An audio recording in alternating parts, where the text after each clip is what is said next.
All right, walking up the hill with Mr. George Gammon. And so these Medellin hills they're pretty serious. It's like San Francisco, isn't it? I was surprised now. I've never been to San Francisco. Oh yeah? Okay. But I can imagine it probably is very hilly. So Yeah. with that being the case, we are on the streets now. Just had a great breakfast. I'm all mic'd up, as you can see, doing a little tour of some real estate stuff here. So I have a gang of questions, and I just want to get them answered and get the lay of the land and find out what's going on in Medellin, because there's always opportunity, as I mentioned, outside our problems that we have just happening everywhere. So, George, let me give you a question real quick. Sure. Based upon your time here in Medellin, what's been some of the most drastic changes due to the economy here? Like the pros, cons for people who wanted to, I guess, either consider moving here. Yeah. What would be some opportunity? What would be an immediate opportunity you think people can take advantage of? Well, the biggest change that I've seen from an economic standpoint has been the brand of Colombia. And when I look at countries, I always see them as a consumer brand. Like, as an example, Coca-Cola has a brand. And I think for such a long time, the United States has had this awesome brand name throughout the world. I think that's actually now in decline. But it takes a long time for that to happen. That does not happen overnight. And one thing I've seen here in Colombia is that their brand is really on the uptrend, because for so long Colombia was seen as this, you don't want to go there because you're going to get kidnapped, it's all drug dealers and Pablo Escobar, and you can see from looking around us that it's one of the most pleasant places on earth. The weather's great, just everything's amazing. But very few people outside of Colombia actually know that. But that's really changing. And it's not like if you asked 100 people in the United States, it's not like 50 of them would say, oh yeah, Colombia is amazing. But it's gone from maybe one person saying that to 5 people saying that. And that's a huge increase. And so what does that mean for the economy? That means that the amount of tourists that are here on an annual basis is just going up exponentially. When I first started coming here in 2015, you would see tourists in the area where I am, in the Parque Arroz area. Yeah. But you'd see a lot of Colombians too. And now it's just, my goodness, just the amount of Europeans and Aussies and Australians and gringos coming down, Canadians. It's just unbelievable to see such a drastic difference. And that means more money coming into the country. Yeah. That means a great opportunity for people in the lower end of the economic spectrum to start moving up the ladder. And it brings in a lot of what we call in economics FDI. So that's foreign direct investment. Meaning guys like me come in with my dollars and I convert them into pesos to start doing business here or buying properties and renovating them. That creates jobs, and that's the result of that foreign direct investment coming in.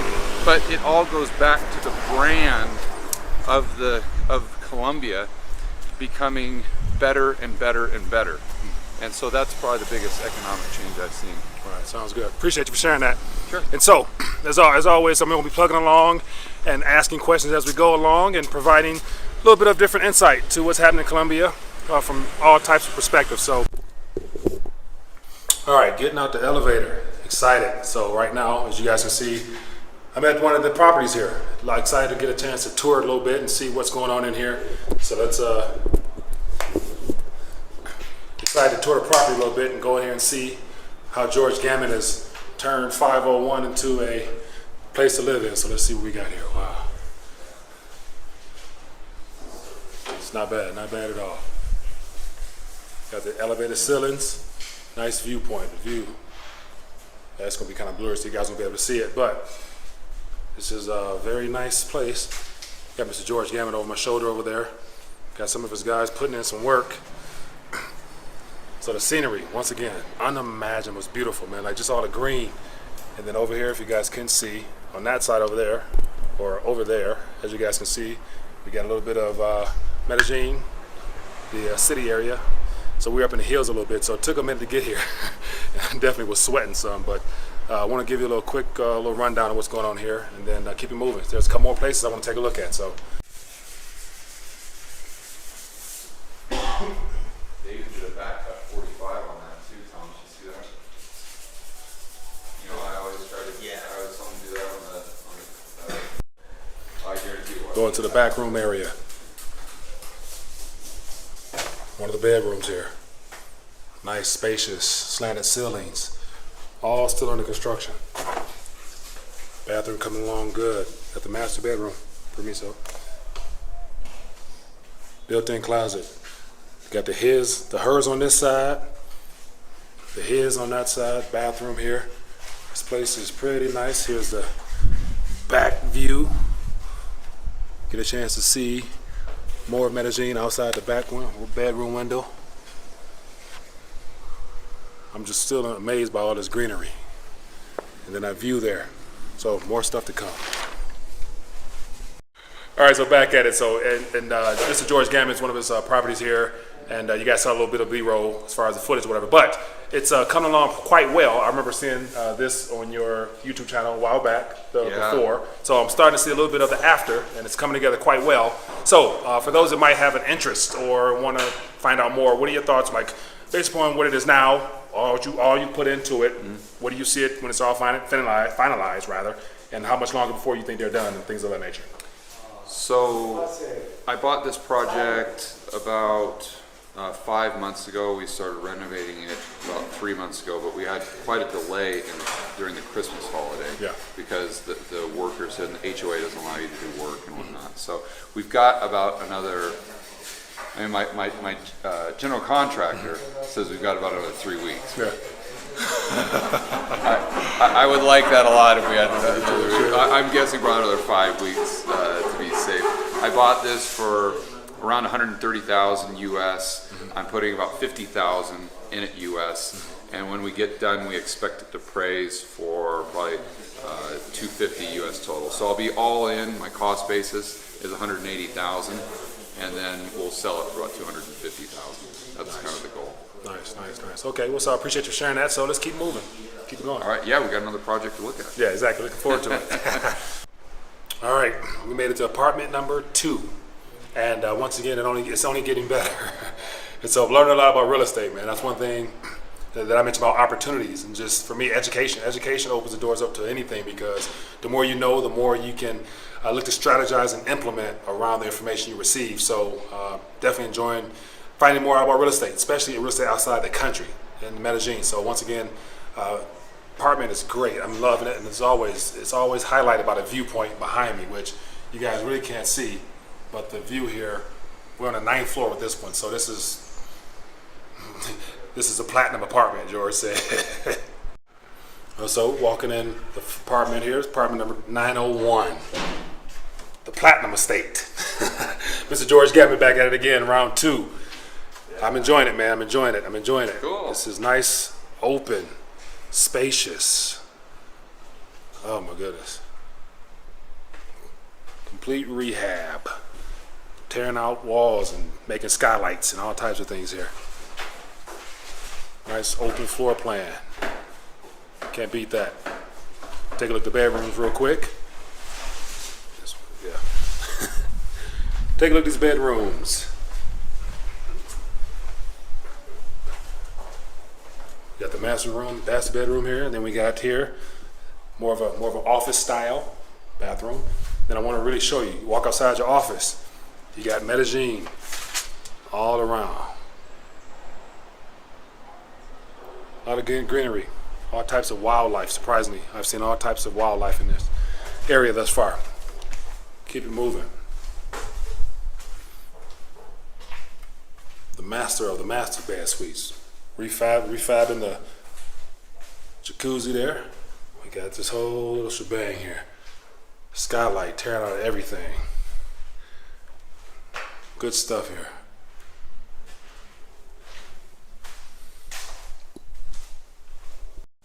So, George, it's great to see the Platinum Estate. And so on the 9th floor here, the entire floor belongs to this one estate here. So give us the rundown on this. What inspired you to call it the Platinum Estate, and the process from the purchase all the way to the time you're looking to get rid of it? What are your thoughts and price and numbers? Give us some numbers out there. Okay, sure.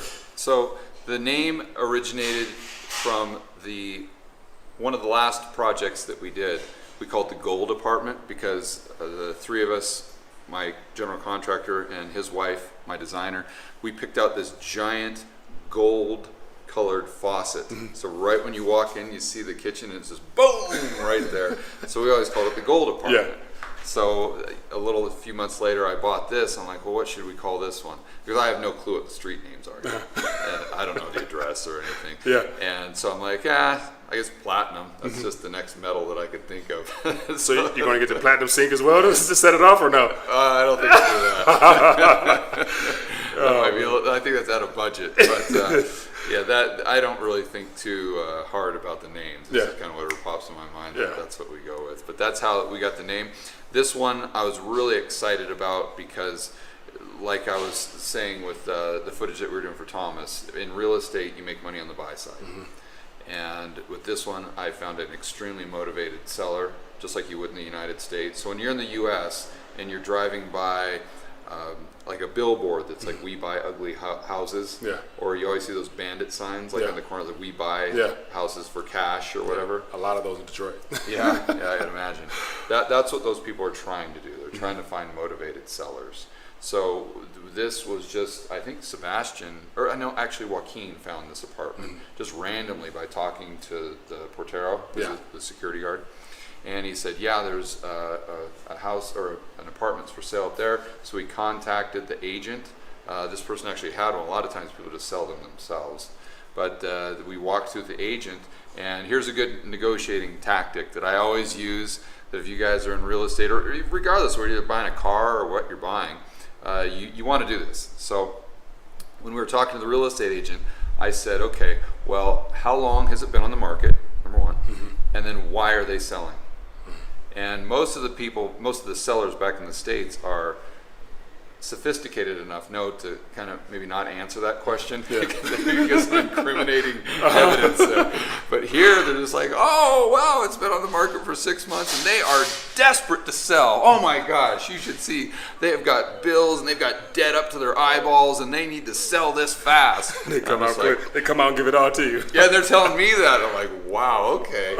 Yikes. So we just went in with, I still gave him a fair offer, but another good negotiating tip that you guys could use is this property as an example. They were asking like 480 million, and I can do the math for you later. But we came in at initially 360. And that's not because I wanted to buy it at 360.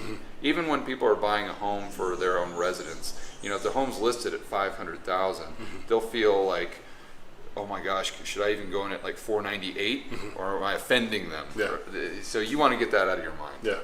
So the whole reason that you submit the first offer is just to see how much they'll come down in price, because it's just like you're playing poker and they're kind of showing you their cards. So this is a perfect example. I came in at 360 just to get them to show me the cards, and they went from 480 like all the way down to like 420 in their first counter. So then I matched that information up with the information that the agent gave me. And I'm like, okay, the agent's right. They really, really need to sell. So my next offer, I just came up to 375, and they took it.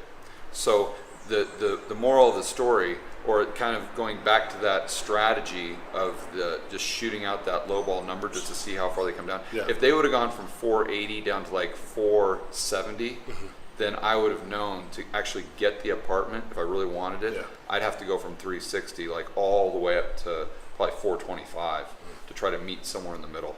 So it's all about just collecting as much information and using that as a negotiating tactic. So it sounds like they really overpriced it to see what the initial offer or whoever might be offering something, what they come in with, and then based upon where they're at. Obviously, they dropped it significantly, which lets me know it was probably either overpriced, I don't know real estate like that, but either extremely overpriced, or they just want to get as much as they can out of it, like anybody would want to, and then see where the first offer comes in.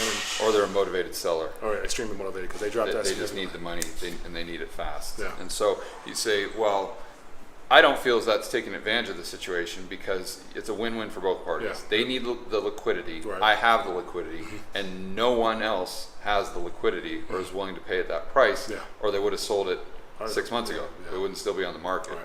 So it's a win-win. They get the liquidity, I get the apartment. You got it at a very cheap price, because we paid less for this one than we did for the art apartment. So the art apartment, we paid $130,000 for it. This one, $115,000. The art apartment's 1,700 square feet. This one's over 2,000 square feet. We've got the entire floor, and we've got much better views. I don't know if you went up to the terrace. I didn't. I will in a second. Yeah, the views here are fantastic. So this is like an ideal apartment, and it'll go at a premium price when everything is done. So I'm in at 115. We'll probably drop 50 or 60 on the remodel, this one as well. The difference is when this one is done, because of the views, because of the proximity, the size, it'll probably, let's see, I'm just doing the math, I would say 330-ish. So the art apartment will appraise for about 250. This will appraise for probably 325, 330, 330,000 US.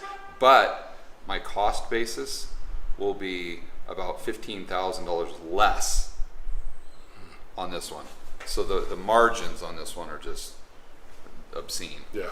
And to be clear, I don't want you guys to think, oh my gosh, I need to head down to Medellin because you make so much money. You do. I mean, feel free to come on down. You can make more money on flips down here than you can make in the United States because the margins are higher. But to be clear, I only find a deal like this maybe once every 2 years. It's not like I'm finding these things all the time. Yeah. It's really kind of the perfect storm of everything coming together. Yeah, sweet. All right, so that's a little bit of a rundown here. So yeah, definitely, once again, it's more education, more ways of getting figures and numbers and learning the real estate game for myself. I'm a newbie into this, so I'm excited because I'm learning. So thank you. Sure. We're back in the streets of Medellin. I'm on something called the Golden Mile. Yeah. And Mia de Oro. Say it again. Mia de Oro. Mia de Oro. So O-R-O, gold. Whenever you say the word gold, there you go. My ears perk up. So you're throwing out all the precious metals talk, platinum, gold, even though palladium just hit an all-time high at $2,600, I think, or 23 or whatever. So people ask me about palladium, what's my thoughts on palladium? And I personally haven't really gotten into it. So what are your thoughts, George, quickly? I don't want to draw it out, but it just came to mind. I'm trying to cross the street, so it might not be a good time to ask questions, but on palladium? Palladium, yeah. As a precious metal, because it's not a conventional precious metal. Yeah, Jason Hartman asked me that question the other day, and my honest answer is I don't know. Yeah. I haven't looked into it at all. I really, like most people, probably just focused on gold and silver. Yeah. And I don't even know that as well as I would like. As far as the intricate details, what I do know is that for me personally, I like to keep 10% or more of my portfolio in what I consider insurance. Yeah. And really the only true insurance for me is physical gold. Yeah.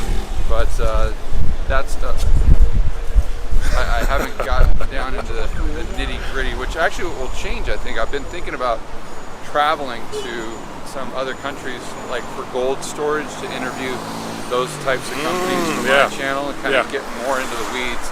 But palladium, I don't know. Yeah, and so just the terminology itself. I remember having David Morgan on, and we were talking about the importance as time moves forward of getting into terminology. And even Alan Myers on our Wise Talk talks about just the verbiage of using words money, currency, and everything else. Yeah, for sure. And so this next decade, or this current decade we're entering into, using the word money has been very loosely thrown out there because we don't know the distinction. We forgot the distinction between debt-based IOUs and money in the form of gold and silver. So just in your your explanation there of looking at gold as an insurance.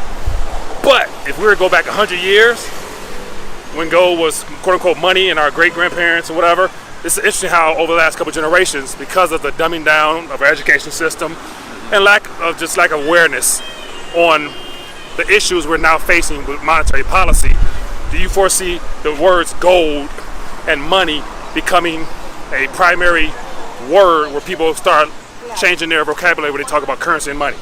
I don't know if they'll change their vocabulary, but I definitely think people are going to redefine what the words money and currency actually mean, because right now, to your point, they're in our society they're conflated.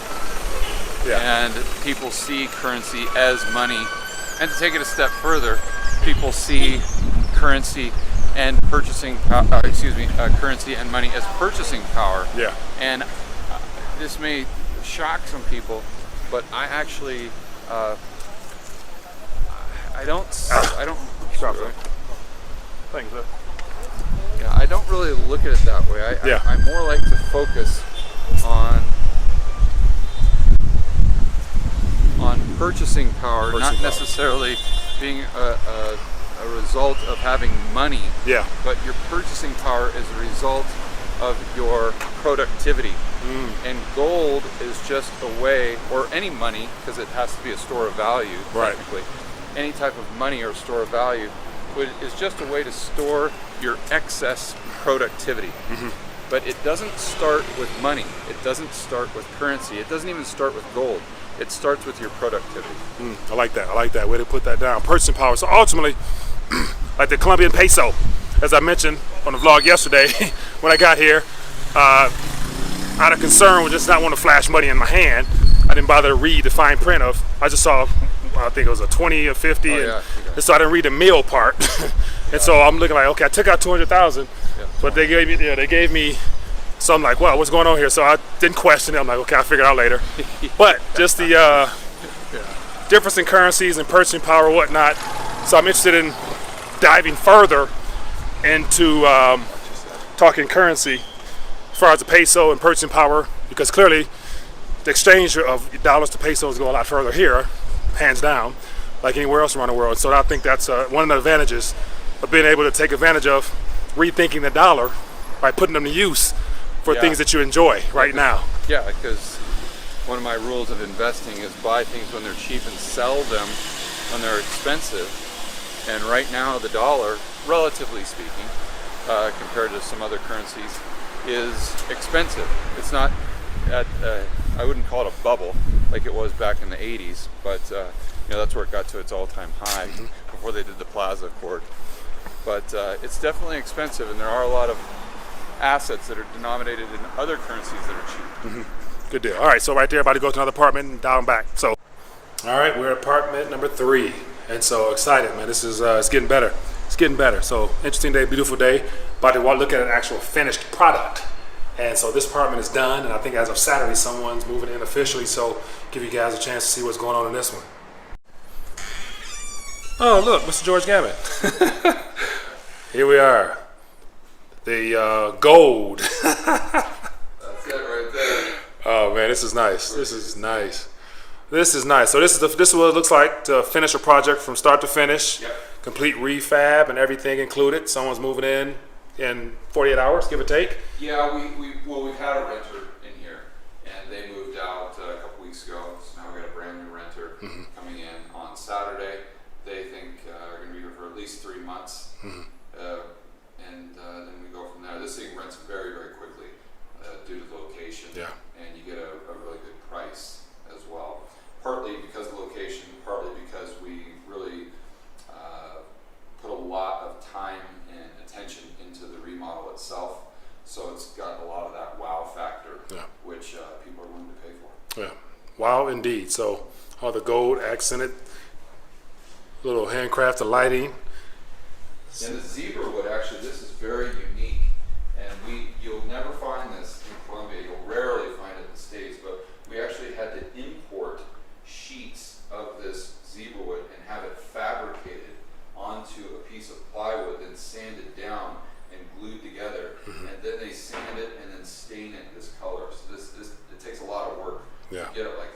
wanted to use that in accents, you got that. You got it kind of matches there. You can see it ties in with the down here, and then we just gave it. We put it right here beneath the big screen, just to get a little more pop. Little pop. Nice, fully furnished. Yep. Man, this is Jacuzzi tub for the master bedroom. 2-person jacuzzi tub. You can come in here with your wife or your date or whomever, chill out, have a glass of wine, watch Rethinking the Dollar, of course. the closet area, nice and open. I like that. Yeah, we started doing that, and it was just kind of a concept that I like because I like keeping my clothes neat and kind of in order by color. Yeah. And kind of using it a closet more of a display. And we put the glass in here, so if you want to put your ties or whatever, you can see it. You don't have to wonder kind of what you have in there. You don't. Or for the ladies, a lot of times they like to put their jewelry case in there, and then kind of put a mirror here, do their makeup. So or sunglasses, or if you had a watch collection. Yeah. So you could just have it in there, looking right at it. And then this bathroom is something we're very proud of as well. Not just the double vanity, but these slate stone tile are very hard to find. We've got a rain shower in here, and it just kind of flows. There's no door to it. It's all tile, drains right down into the river rock, which we actually had to have someone go to the rock quarry, and they picked out each one of these stones individually because you have to find them that are really round. Yeah. You don't want them flat. So we did that to kind of give that Zen type feel. But then this is glass. I don't know if the viewers can see that. So you can take a shower and you can look, and you're looking straight out into the jacuzzi, or from this side you're looking right out at the bed. So it kind of gives it that sexy vibe. Bedroom, and the guest has their own bath and walk-in closet, and not too bad for a guest room. Something very comfortable and enjoyable. We put AC. And the reason it's on the outside is because you can't do centralized AC because it's all brick and concrete. Yeah. So you got to do it on the exterior. Something wonderful is about to happen. I like that. All right, so this is the third apartment, the last one, the Gold Estate. As you guys can see there, we got a little gold there. And so, it's been great just having a chance to walk the streets of Medellin and see what's going on and get educated and get caught up to speed on the real estate area and just educate myself. So once again, education is key, and especially if it creates opportunities. So this trip has been all about education and figuring out how to strategize to implement some of the things down the line. So learning a lot, got more stuff to do, more things to get done. So we're gonna keep it moving, and once we finish up here, moving on. So more to come.